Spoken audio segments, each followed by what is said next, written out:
In this example, we are finding the scalar product of the following vectors. We have vector A and we have vector B.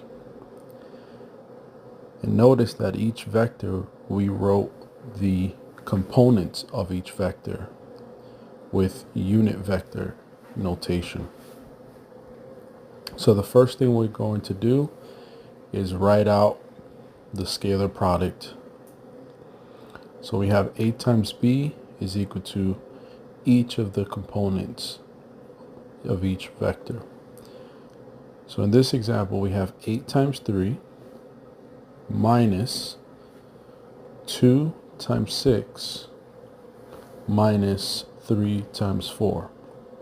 And we're going to essentially add each of the components together after we've multiplied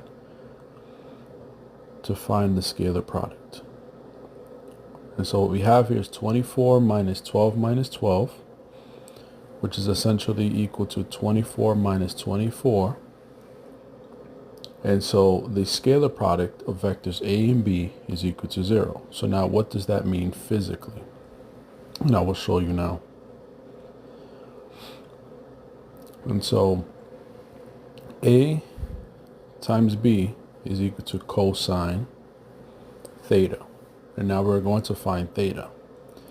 So now we know that A times B is equal to 0. So we have 0 is equal to cosine theta.